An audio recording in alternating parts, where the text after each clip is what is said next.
Hello friends, आज की जो मैं वीडियो लेकर आई हूँ ये वीडियो है विजिटर वीज़े के बारे में।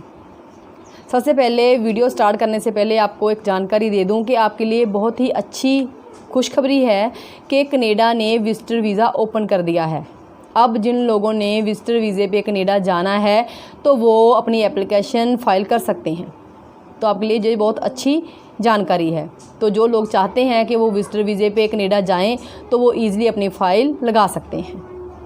आज की जो मैं वीडियो लेकर आई हूँ, इस वीडियो में मैं आपको जानकारी देने जा रही हूँ कि अगर आपने कनाडा जाना है विजिटर वीज़े पे तो आपको कौन कौन सी बातों का ध्यान रखना चाहिए और क्या क्या आपने गलती नहीं करनी ताकि आपका वीज़ा ईज़िली लग सके। क्योंकि काफ़ी ज़्यादा लोगों का यही मानना है कि मोस्टली लोगों का वीज़ा रिजेक्ट होता है, लेकिन ऐसी कोई बात नहीं है। अगर आप ध्यान से वीज़ा लगवाओगे, किसी अच्छे कंसल्टेंट के पास अगर अपनी फ़ाइल लगवाओगे और सारी जो भी जानकारी है उसके अंदर भरनी वो सही भरोगे तो आपका वीज़ा ईज़िली लग जाएगा। ऐसी कोई बात नहीं है कि आपका वीज़ा नहीं लगेगा। और काफ़ी लोगों के मन में ये भी है कि अगर किसी की ट्रैवल हिस्ट्री होगी तो ही वो वीज़ा उसको मिलता है। ऐसा कुछ नहीं है। अगर आपकी ट्रैवल हिस्ट्री नहीं भी है तो भी आपका वीज़ा विजिटर वीज़ा आपको मिल सकता है, लेकिन उसके लिए आपको सारी जानकारी सही देनी है। और इस वीडियो के ज़रिए आपको बताऊंगी कि आपने विजिटर वीज़े में कौन कौन सी गलतियां नहीं करनी और कौन कौन सी बातों का ध्यान रखना है ताकि आपको ईज़िली विजिटर वीज़ा मिल सके। ये वीडियो स्टार्ट करने से पहले आपको बता दूं कि हम टाइम टू टाइम कनाडा के बारे में न्यू अपडेशन वीडियो के ज़रिए आपको देते रहते हैं। अगर आप चाहते हैं कि ये सारी वीडियोस टाइम टू टाइम आप तक पहुंचती रहें तो इसके लिए सबसे पहले आप हमारे चैनल को सब्सक्राइब ज़रूर करें, क्योंकि अगर आप चैनल सब्सक्राइब करोगे तो आपको टाइम टू टाइम इसकी जो न्यू वीडियोस हम डालते हैं उसकी नोटिफिकेशन आपके पास पहुंचेगी और आपकी कोई भी वीडियो मिस नहीं होगी। तो सबसे पहले चैनल को सब्सक्राइब ज़रूर करें। आज जो वीडियो मैं स्टार्ट करने जा रही हूँ इसमें बताऊँगी कि विजिटर वीज़े के लिए कौन कौन सी बातों का ध्यान रखना चाहिए। तो आज की वीडियो है विजिटर वीज़े के बारे में। सबसे पहले है, अगर आपने विजिटर वीज़े पे जाना है तो आपके पास सफिशिएंट फ़ंड होना ज़रूरी है। आपके पास कनाडा से वापस आने का एक सॉलिड रीज़न होना चाहिए ताकि जो वीज़ा ऑफिसर है उसको यकीन हो कि ये काफ़ी कुछ पीछे छोड़ के आया है इंडिया में, उसके लिए ये पर्सन वापस जाएगा ही जाएगा, तो आपको ईज़िली वीज़ा मिल सकता है। तो आपने इन बातों का ध्यान रखना है। मेन है कि आपने कनाडा गवर्नमेंट को यकीन दिलाना है कि आप सिर्फ एक घूमने के पर्पज़ से कनाडा जा रहे हो और कनाडा घूमने के बाद आप अपने बच्चों के पास या फिर अपनी जॉब के लिए डेफिनेटली वापस आओगे तो आपको ईज़िली वीज़ा मिल सकता है। तो इन बातों का आपने ध्यान रखना है। ये सारे डॉक्यूमेंट आपने साथ में लगाने हैं। बस कनाडा की कुछ शर्तें हैं, उनके आधार पे आपको एनालाइज़ किया जाता है कि ये इंसान सही है या नहीं है।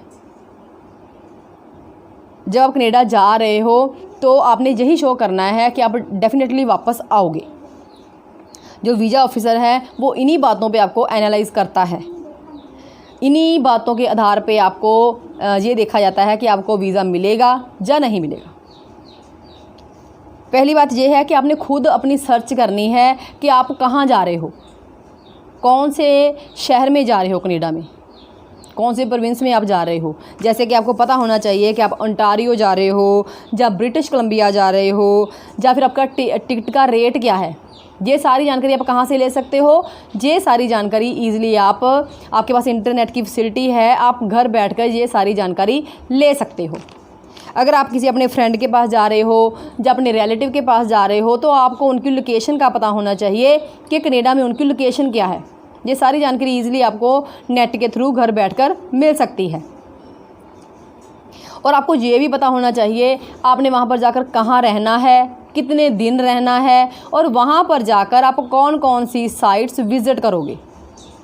तो इससे क्या होगा, आपका अच्छा प्रभाव पड़ेगा और आपके पास ये पूरा डॉक्यूमेंट अगर होंगे, आपने पूरा प्लान बनाया होगा तो आपको वीज़ा मिलने में हेल्प मिलेगी। जो वीज़ा ऑफिसर है वो आपसे क्रॉस क्वेश्चन भी कर सकता है, जैसे कि अगर आप ओंटारियो जा रहे हो तो वहाँ कहाँ रुकोगे, कौन कौन सी साइट आप वहाँ जाकर विज़िट करोगे।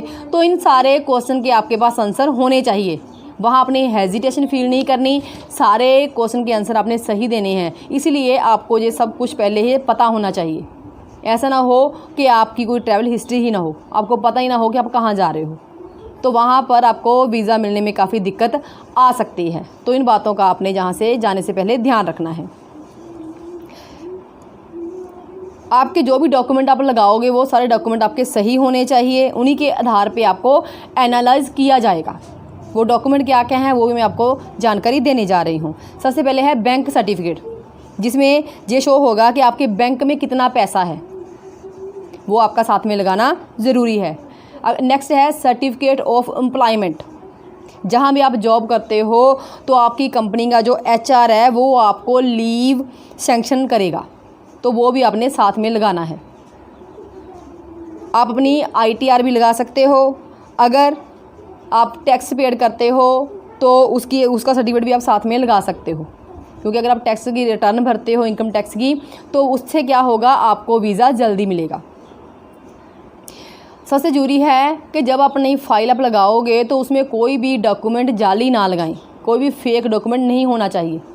अगर आप कोई फेक डॉक्यूमेंट लगाते हो तो आजकल क्या है, सारी इन्फॉर्मेशन क्या है वो डिजिटल हो चुकी है, सबके पास सारी इन्फॉर्मेशन होती है। ऐसा ना हो कि अगर आपने कोई जाली डॉक्यूमेंट लगाया हुआ है, अगर वो जाली डॉक्यूमेंट का पता चलता है तो आपको बहुत ज़्यादा नुकसान उठाना पड़ सकता है, आपके ऊपर 5 साल तक का बैन लग सकता है। तो आपसे यही कहूँगी कि आपने जो भी डॉक्यूमेंट लगाने हैं वो सारे डॉक्यूमेंट आपके सही होने चाहिए, कोई भी फेक डॉक्यूमेंट लगाने की कोशिश ना करें। नेक्स्ट है आप जब आप जाओ विजिटर वीज़े पे तो अपनी ट्रैवल हिस्ट्री ज़रूर बनाओ। ये कनाडा गवर्नमेंट की तरफ से आपको कुछ ऐसी कोई हदायत नहीं दी गई, लेकिन अगर आपकी ट्रैवल हिस्ट्री आपने बनाई होगी तो वीज़ा ऑफिसर आपको ज़्यादा प्रायोरिटी देंगे। तो आपके लिए एक प्लस पॉइंट होगा अगर आप अपनी ट्रैवल हिस्ट्री बनाकर लेकर आते हो। जैसे कि अगर आप पहले से सिंगापुर या मलेशिया गए हुए हो तो कनाडा का वीज़ा आपको ईजिली मिल सकता है। आपके पास स्ट्रॉन्ग टाइल्स होना बहुत ज़रूरी है। अगर आप स्ट्रॉन्ग टाइल्स शो करोगे तो वीज़ा अफसर को यकीन होगा कि ये पीछे काफ़ी कुछ अपना छोड़ के आया है, तो डेफ़िनेटली उन चीज़ों के लिए, उन लोगों के लिए ये पर्सन वापस ज़रूर जाएगा, तो ईज़िली आपको विजिटर वीज़ा मिल जाएगा। जैसे कि आप पीछे अपनी गवर्नमेंट जॉब छोड़ के जा रहे हो, अगर आप मैरिड हो तो पीछे अपने बच्चे छोड़ के जा रहे हो, अगर आप अनमैरिड हो तो आप अपने पेरेंट्स को पीछे छोड़ के जा रहे हो, तो ये सारा कुछ आपने बताना है। आपकी फ़ाइल में ये सारा कुछ होगा तो डेफिनेटली वीज़ा ऑफिसर को यकीन होगा कि ये पर्सन इंडिया में काफ़ी कुछ छोड़ के आया है, तो उस सब के लिए ये पर्सन वापस ज़रूर जाएगा, तो आपको ईज़िली वीज़ा मिल जाएगा। अगर आप बिज़नेस कर रहे हो तो डेफिनेटली वीज़ा ऑफिसर को यकीन होगा कि ये बिजनेसमैन है, ये वापस जाके अपना बिजनेस करेगा। जो भी डॉक्यूमेंट आपने शो करने हैं वो असली शो करने हैं, कोई गलती नहीं करनी डॉक्यूमेंट में। जब भी आप एप्लीकेशन अपना फॉर्म भरोगे तो ये फॉर्म जो आपने लगाया है, भरा है, उसको पहले पढ़ें, पढ़ने के बाद फिर ही साइन करें, ये आपके लिए बहुत ज़रूरी है। उसके बाद आगे है सोर्स ऑफ इनकम भी आपने सही शो करना है। अगर सही नहीं है तो आपको प्रॉब्लम आ सकती है। अगर आप स्टूडेंट हैं तो आप अपने पेरेंट्स का एफिडेविट लगा सकते हैं, क्योंकि आपका सारा खर्चा आपके पेरेंट्स कर रहे हैं और इन फ्यूचर भी वही आपका खर्चा करेंगे। अगर आपका सोर्स ऑफ इनकम नहीं है तो आप उसके साथ एफिडेविट शो कर सकते हो, अपने फ्रेंड्स का या फिर अपने रिलेटिव्स का, वो भी चल सकता है।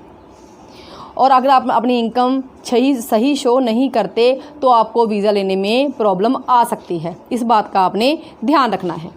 उसके बाद एप्लीकेशन फॉर्म में सारी डिटेल जो भरनी है वो ध्यान से भरो, उसे सोच समझ के भरो।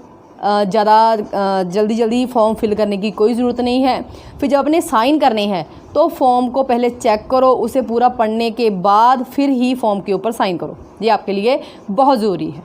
अगर ये छोटी छोटी बातों का आप ध्यान रखोगे तो डेफ़िनेटली आप ईज़िली कनाडा का विजिटर वीज़ा ले सकते हो और कनाडा जा सकते हो। अगर आप कनाडा के बारे में किसी तरह की जानकारी चाहते हो तो ये आप इजीली कनाडा की ऑफिशियल वेबसाइट है www.canada.ca, इस वेबसाइट की विंडो में जाकर जो भी आपको जानकारी चाहिए कनाडा के बारे में वो आप फ्री ऑफ कॉस्ट ले सकते हैं। तो ये सारी मैंने बातें आपको विजिटर वीज़े के बारे में बताई हैं। थोड़ा ध्यान रख के अपने विजिटर वीज़े में जो भी अपने डॉक्यूमेंट देने हैं वो सही ढंग से दें ताकि आपको ईज़िली विजिटर वीज़ा मिल सके। अगर आप हमसे कोई बातचीत करना चाहते हैं तो पीछे दिए नंबर पे कांटेक्ट कर सकते हैं। ऊपर वाला नंबर जो 9815101148 है, ये नंबर इंडिया का है। इस नंबर पे आप सुबह 9 बजे से 5 बजे तक वर्किंग डेज में बात कर सकते हैं। ये जो नीचे वाला नंबर है 98829500, ये नंबर कनेडा का है। इस नंबर पे व्हाट्सएप पे आप अपना नाम और फ़ोन नंबर छोड़ सकते हैं और इंडिया के टाइम के अकॉर्डिंगली आपको वापस कॉल करके आपके सवालों के जवाब दिए जाएंगे, क्योंकि आपको पता है इंडिया और कनेडा के टाइम का काफ़ी फ़र्क है। जब इंडिया में दिन है तो वहाँ रात है। सो हम चाहते हैं कि हम आपकी हेल्प करें। और ज़्यादा अपडेशन लेने के लिए चैनल को सब्सक्राइब जरूर करें और वीडियो को लाइक और शेयर करें। Thank you.